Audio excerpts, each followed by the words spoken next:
Hey guys, what's up? This is Bostonl1. I got another video, a little different from what I used to be doing. This is not a FPL recap in the traditional sense. This is something I wanted to do. It's more of a recap the entire season, and not just our team, but like every team. I just want to look through every single team's like say records and such as that, their players, decisions, what went right and what went wrong. I think this will be pretty interesting. This has been a really fun season in FPL, so I just really want to touch base on all the teams and see what they win instead of just looking at ours. This video is going to be a little more edited than usual videos, so please bear with me.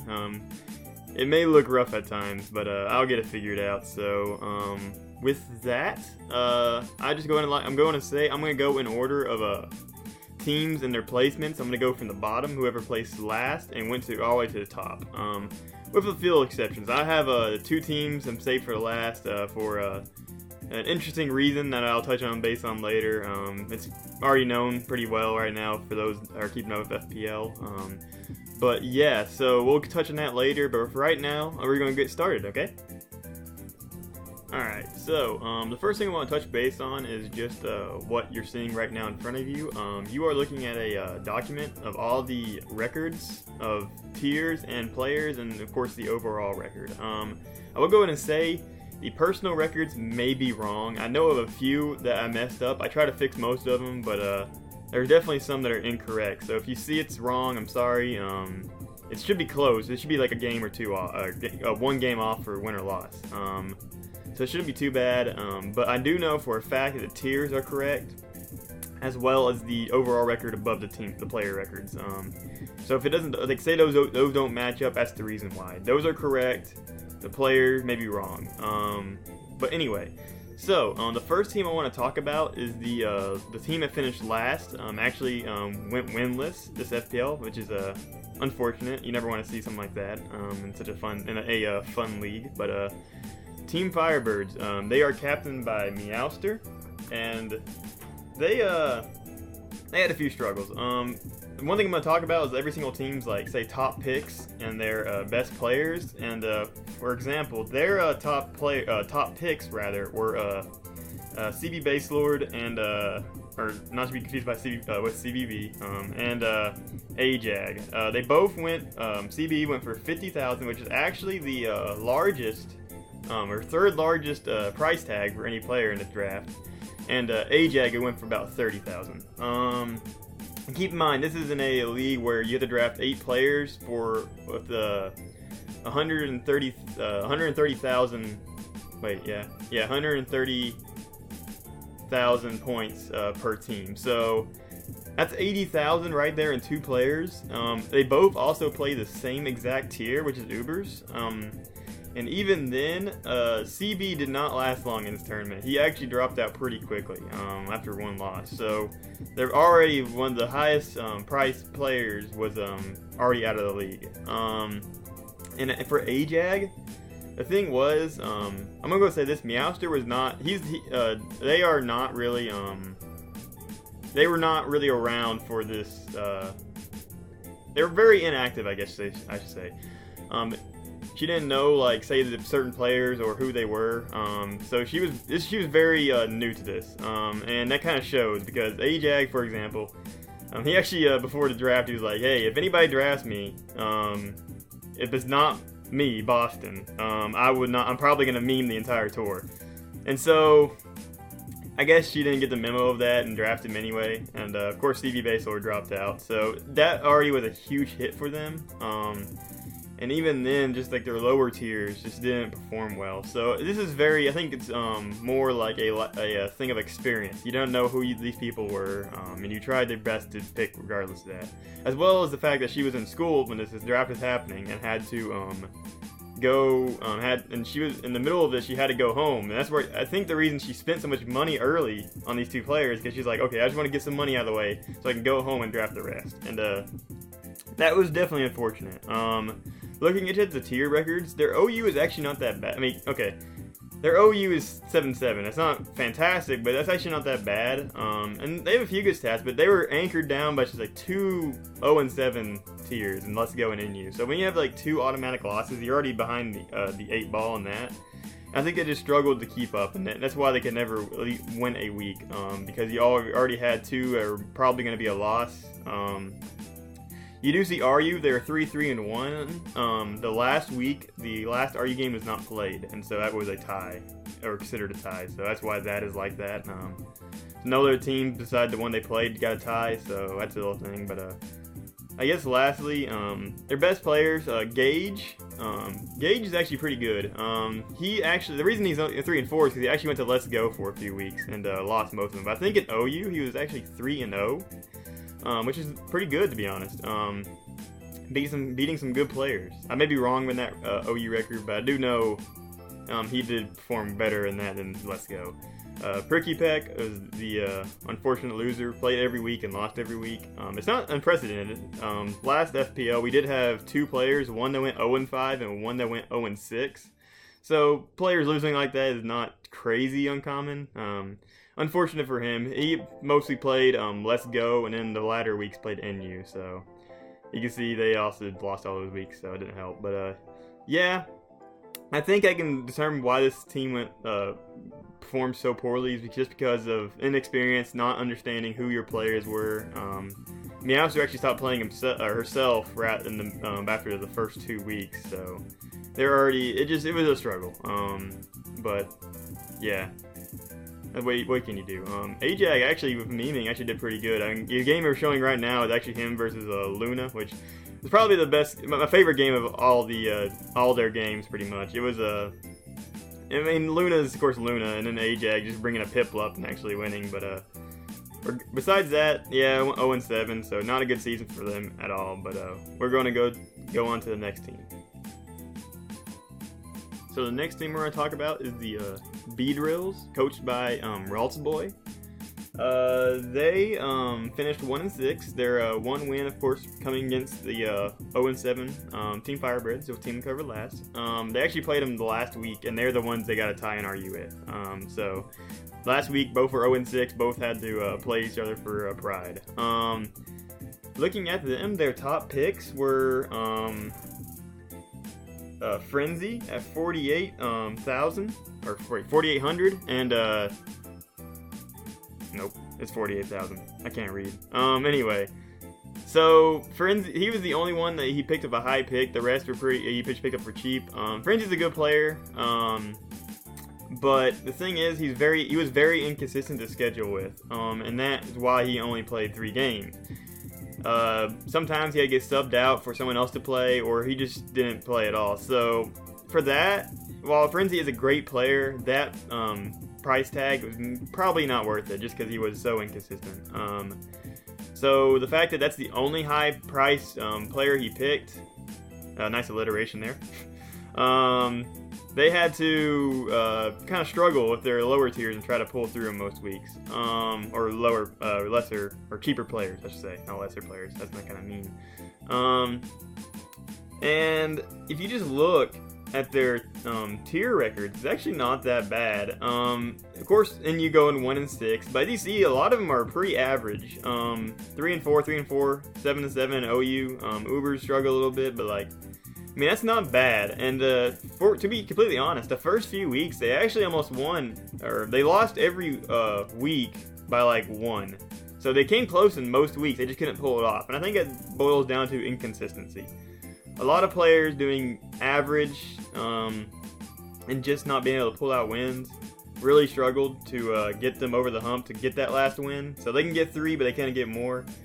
Later into the season, after like week 5, they did lose pretty handily 2 weeks in a row, and then eventually, of course, they won the last week by 2, or 1 in a tie. So, I mean, it was tough. Their best player was definitely Raltsboy, who went 4-2. A couple of those times he was actually playing for Frenzy and RU. Frenzy's probably the next best player just because he's the only other player that has a winning record besides Raltsboy, but he only went 2-1. So for that reason, I just think it's that inconsistency. not being able to get those weeks closed and finished up when they needed to. And just another thing is, as you see, Mo, he drafted him as an Ubers player, and Mo's a decent Uber. He knows Ubers very well. He was drafted early and went 0-2, and eventually actually quit. So already right there, you're down your main Ubers player, and it's already kind of struggling. And that's where things kind of turned a little south for him, because now you had to fill that spot. Frenzy wasn't really playing, and I think it was a struggle at that point to consistently get wins. I don't think they're a bad team at all. It just that was the biggest issue. Not having your best players play and just being very inconsistent. But they did pick up that last win the last week. I was really looking. It was an interesting matchup, just seeing the two bottom tier teams playing each other. But yeah, so for that's kind of the reasons I didn't make it. Yeah, so going on to the next team. So the next team we're going to talk about is Team Beer. They are captained by Yoshizilla. They were not third place. They were third to last in the rankings at 3 and 4. Their top pick was a Charm Flash for 45,500, as well as Mortagon for 28,500, and then lastly Brick for 25,000. Their picks, to be honest, I mean they were pretty good. Charm Flash went 6-1, and as well as Phantom Brick going 5-1. So them two just alone were really killing it. So it was great picks, and Mort had a pretty good season himself, 4-3, and that's not, I think to sneeze at. They did really good in those few slots, and as a result, those are probably their best 3 players, especially Phantom Brick and Charm Flash.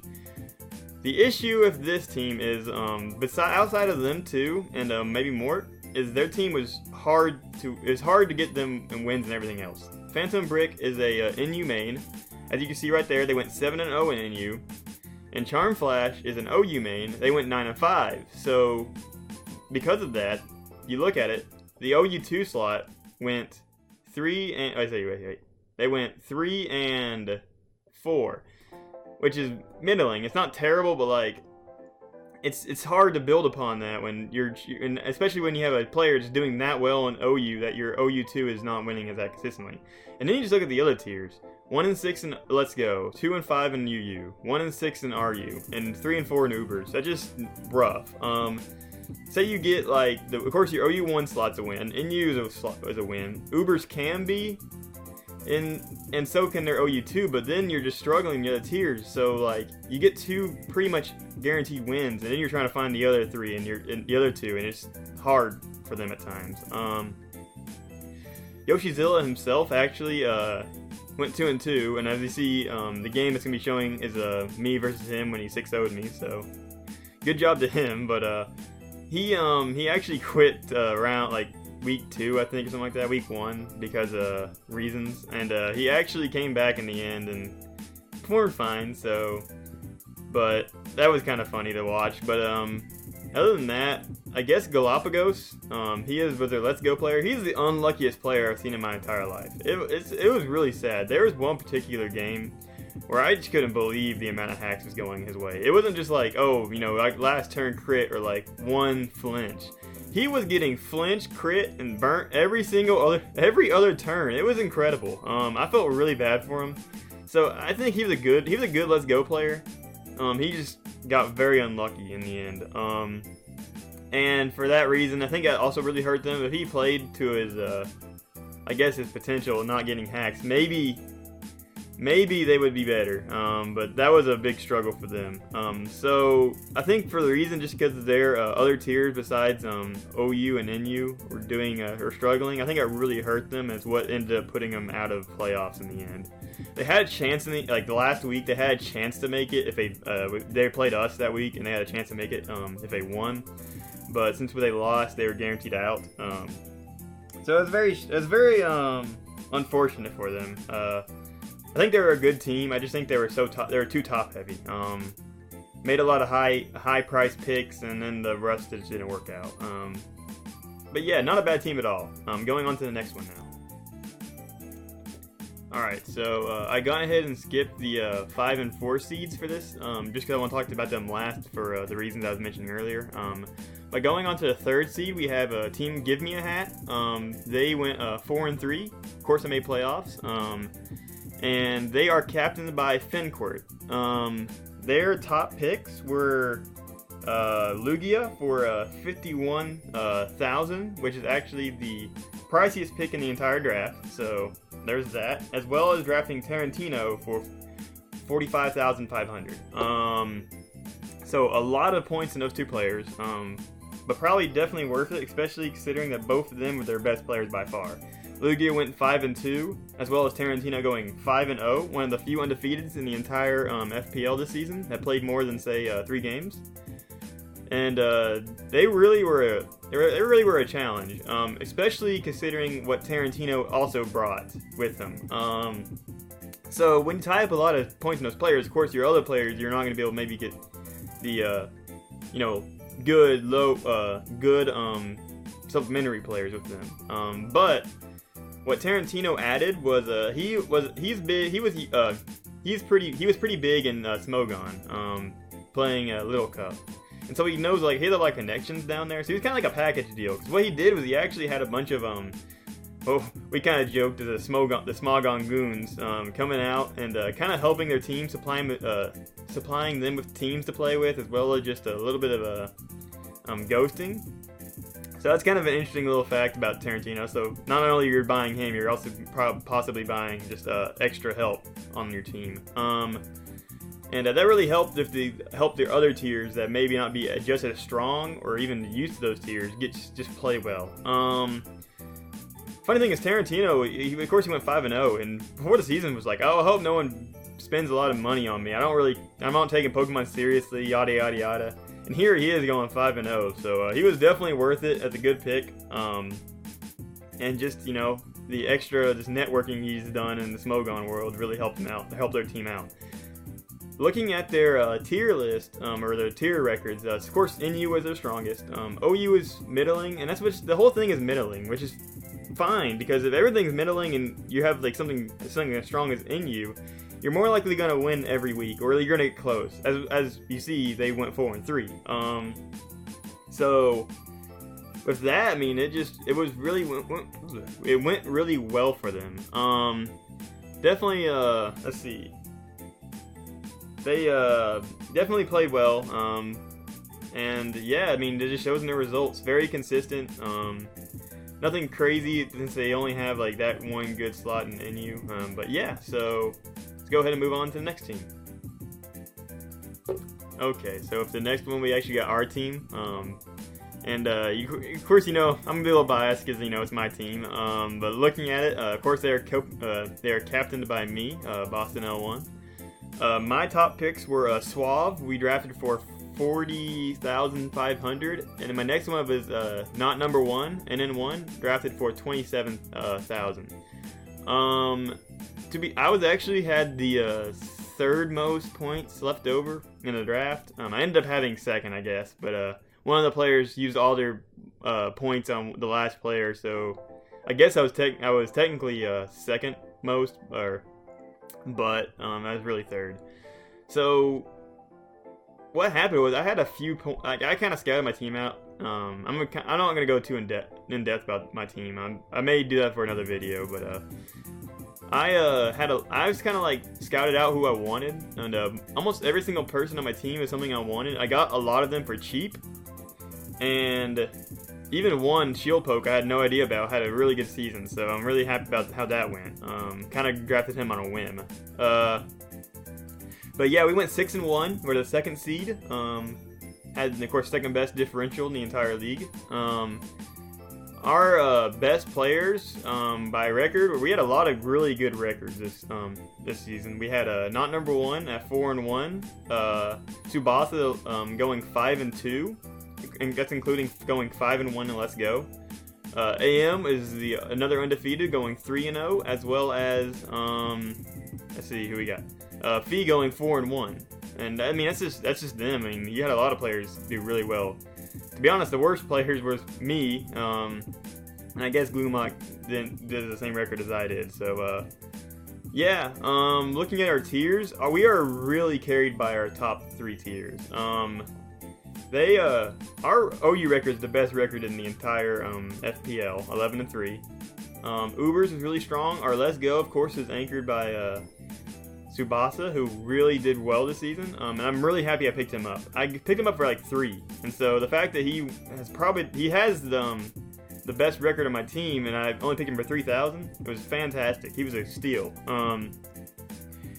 It was nice to have him, and of course, when I first picked this team up, I had every other player did not want to play Let's Go, and he's like, I actually want to learn Let's Go. So putting him there was really nice, and he's excelled like so well.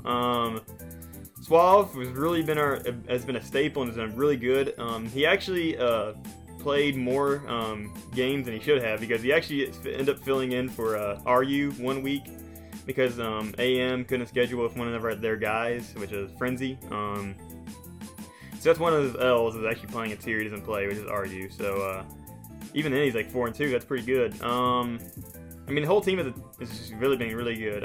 One other thing I want to mention is that It's Just Drew. I drafted him for like 5. He played the first 3 weeks and then ended up dropping out. He just didn't want to deal with it. He wanted to rather do focus on actual UU, because he plays UU. He's a really fond of UU. So he actually dropped out to focus on those main tournaments rather than us, which is fine.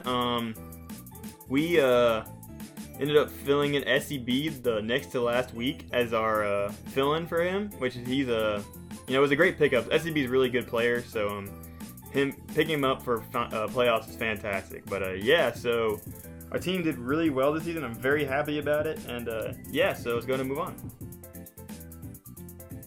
Alright, so now we have moved on to the number 1 seed in the entire FPL, the best team, the best record and differential, or rather just the best differential. The Boston-based Lords went 6-1, captained by Atrix. His top picks were T-Riches for 50,500, which is the second largest pick in the draft, as well as Joshua for 25,000. Their best players is actually really strong. They have Atrix, who went 6-1, Dr. Drax, who went 6-1, and Riches, who went 5-1.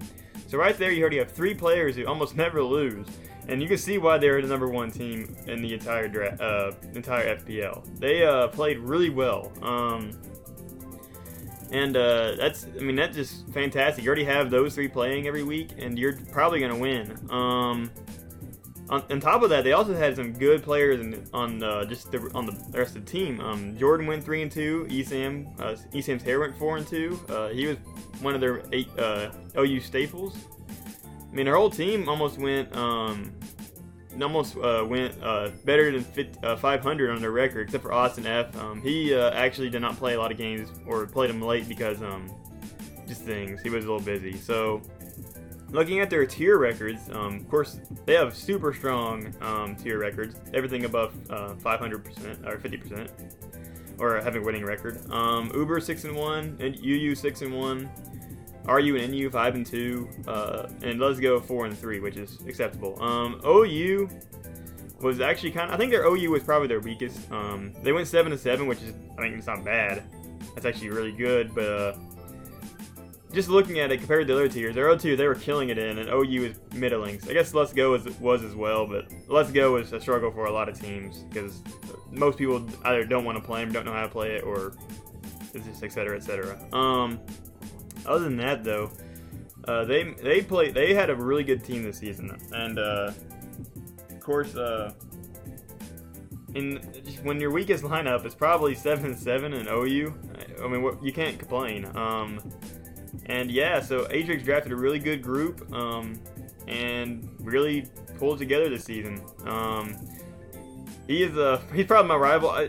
Beginning of the season, I was always like, okay, Atrix is gonna be the other good team besides us, and it really worked out that way. Both going 6-1. In our head-to-head game, we of course lost to Atrix in a last game that was kind of hacksy. The week had a few hacks games in it, but other than that, it was a pretty good week. So I felt like this is a team we were gonna meet in playoffs, or not even playoffs. Finals. And that didn't happen. Just spoiler alert. I'll mention that later. But yeah, it was looking forward to be like a great matchup in the finals.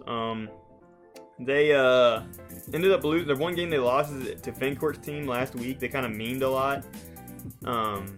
So that kind of hurt. Like, it wasn't really. It was a loss, but like they didn't really play their hardest. But a lot of the players did. So still really good season. Definitely being the first seed, nothing to sneeze at. But Atrix has to go to a furry convention now, so that's all that really matters. And that's what everybody's playing for, even their team, just to get into the furry convention. So shout outs to Atrix, and yeah. So let's go and move on to the last two teams I mentioned. I was going to talk about, which is the 5 and 4 seeds. All right. So the last two teams I want to talk about is the Dead by Dracos, captained by Amir, and the Morium Morlords, captained by Phantos. Going into this week 7, I'm just going to set the story up. Going into week 7, they were both 3 and 3, and looking at differential, it was actually had a good chance that if Amir's team, Dead by Dracos, wins the week 5-2, they will tie with Phantos, and then at that point, differential was also tied, and on top of that, since they won head-to-head, they would make it into playoffs as a 4 seed over Phantos. So this week was very important for both teams to make it to the playoffs. Amir is actually, most of the time, I didn't think he was going to make it. I thought that they were going to struggle, but then they made a huge comeback in the end, and it was really impressive to watch. So they went this week playing, and actually came down to the game I'm showing right now, which is a Diet Type versus Eza. Eza is on the Phantos team, is actually a Let's Go tier leader. So this is looking like this was probably not like a game that you would think he would lose, because Eza had a really good season. But Diet Tight, who's also the only player to beat Tsubasa in Let's Go, actually pulled it off and beat Eza to put him into playoffs, which is really crazy. And to see like a team make its comeback, be a kind of like the underdog story. So they made the 4 seed, and Phantos made the 5th seed, and actually Amir kept the upset train going and actually defeated Atrix in their series. So it's really incredible to see a 4 seed, pull that off against one of the best teams that is dominating them and actually 7-0'd them earlier in the season. The only thing is, they were actually not supposed to be the 4th seed. When I was doing these documents things, these records, I kind of noticed a discrepancy where I was counting up their tier points, especially Phantos's, and I was like, wait a second, this isn't adding up. Why is this showing not the same record? And I double checked, and it turned out that the differential that was put on the FPL standings doc was incorrect. And this was huge because at this point, Amir's team, Dead by Dracos, already beat Atrix and moving on into final to play us. This was not good. So because the whole time we were playing this thing and oh crap, this team has came back and won 2 weeks straight to make it to the finals.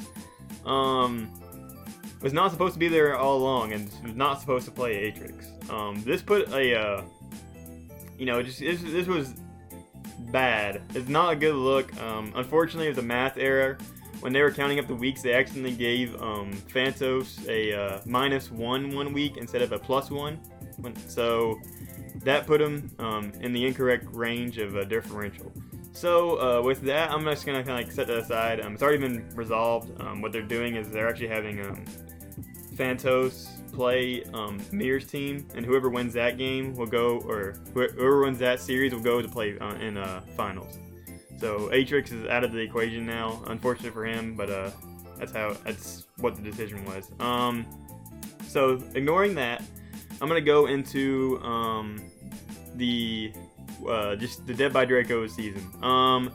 So looking at it, they are of course captained by Amir, and they were really stingy with their points. Now I should say that the start of the draft was done by AIM because Amir could not make it at the time. He was busy, so they were really stingy with their points.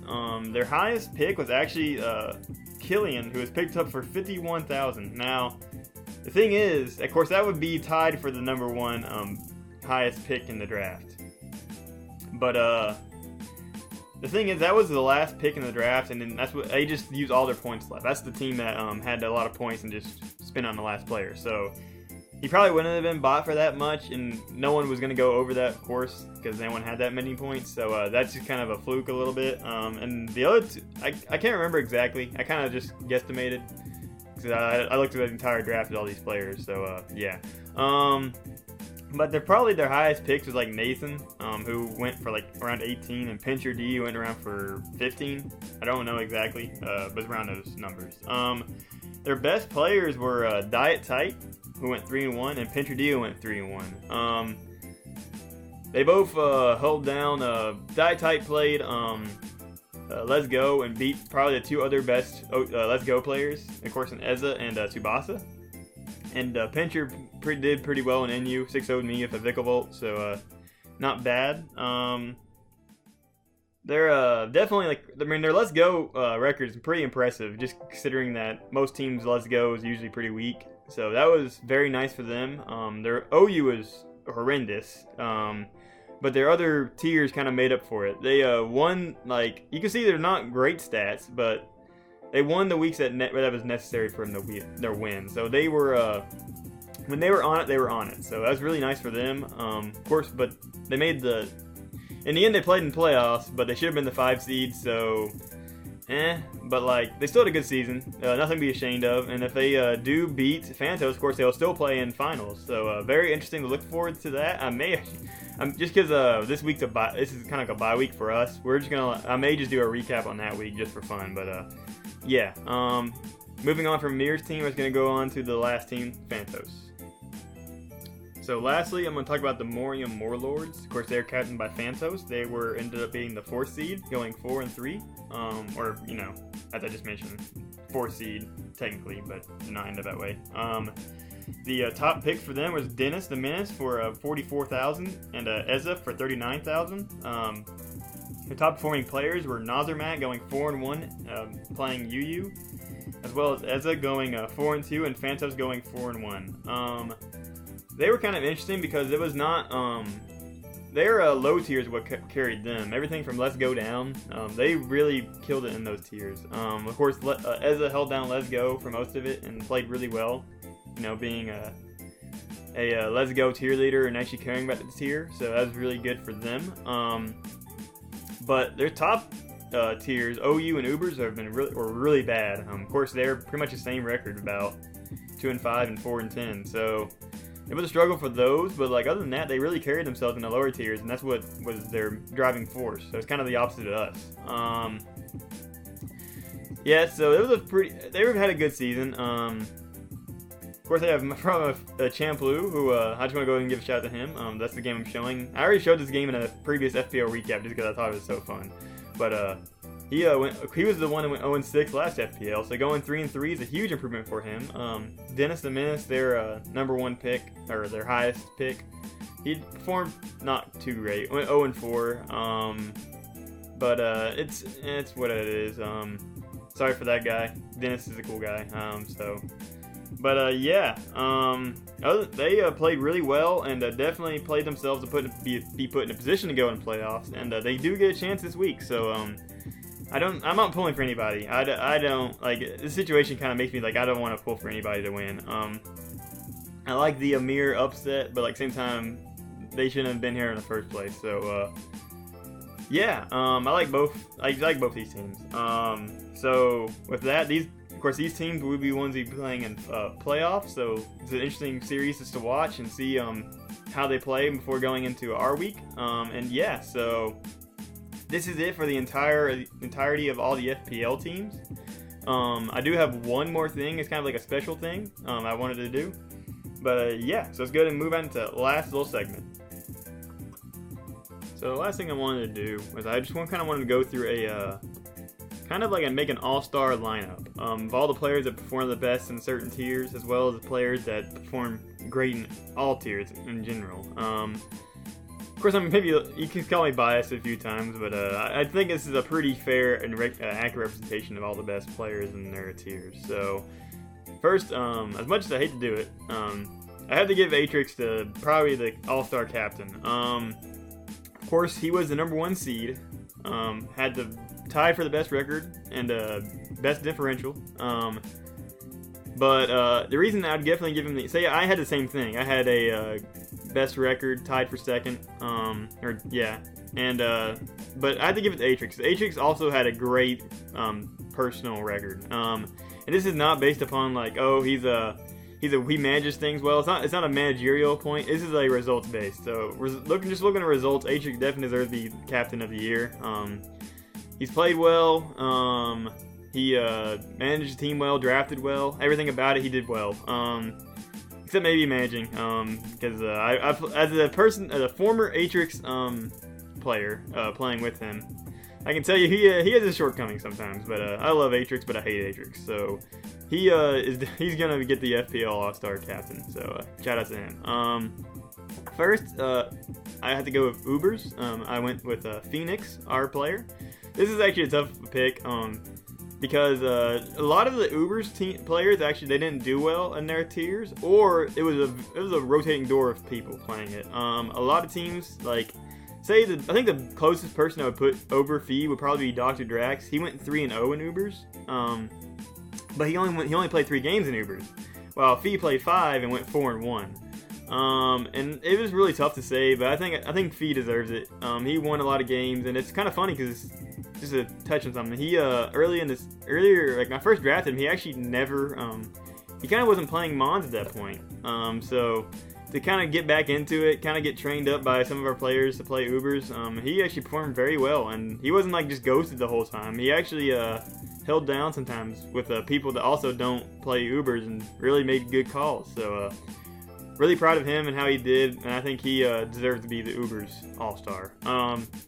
For the OU, the 1 slot, Charm Flash definitely deserves to be it. He went 6-1 this season, almost went undefeated until losing to our OU slot.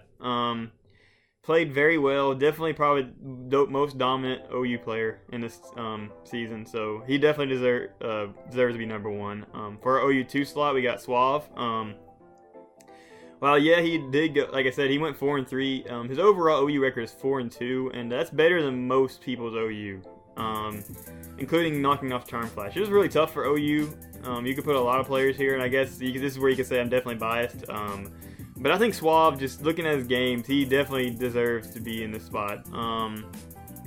So I definitely think I'll just leave him there. So yeah.